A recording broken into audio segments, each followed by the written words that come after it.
What sort of leader are you? Welcome to Managing a Career, the podcast that helps you navigate the path to professional success. I'm your host, Lane Robinson. Each episode, we explore the ins and outs of taking charge of your career, from developing skills you need to succeed to building a network that can help you advance, and everything in between. Whether you're just starting out or a seasoned professional, I've got you covered. So sit back, relax, and get ready to take control of your career with Managing a Career. If you imagine a medieval battlefield, there were four main groups involved in the fighting.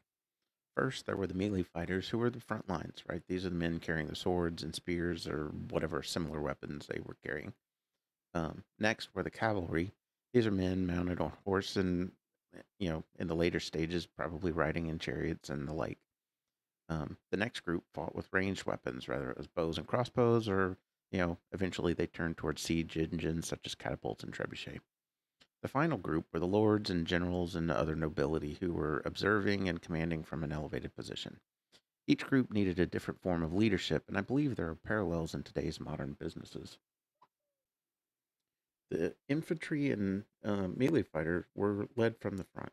Right, these leaders were in the thick of the action with the men. They were shouting orders and inspiring their men by performing more or less the same tasks that the men were.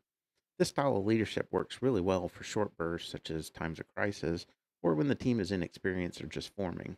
However, once a team is established, any crisis is passed, the same style of management really becomes more of a micromanaging situation, which can demoralize the team.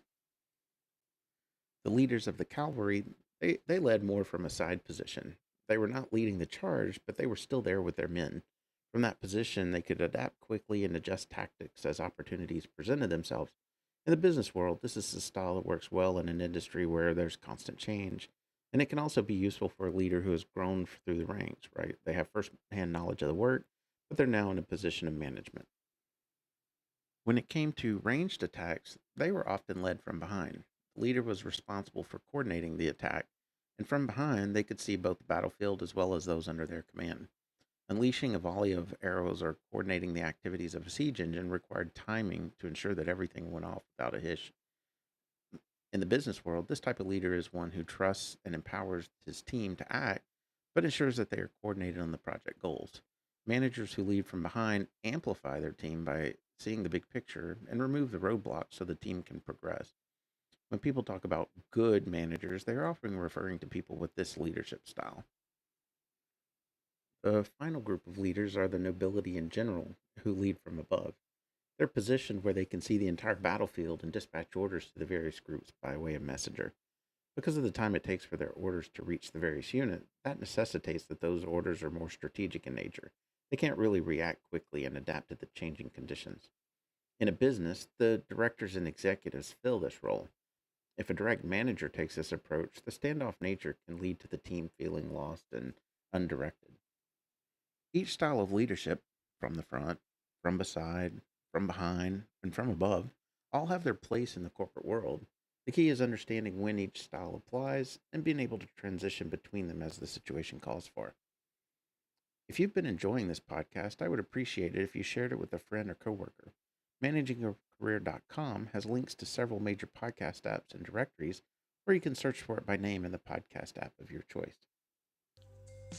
Taking control of your career is entirely up to you. No one else will do it for you. So don't be afraid to take the actions that will help you reach your professional goals. I hope this episode has provided you with valuable insights and advice.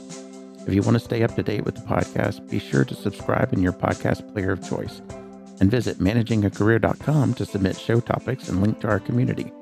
For Managing a Career, this has been your host, Lane Robinson. And remember, own your career and navigate the path to professional success.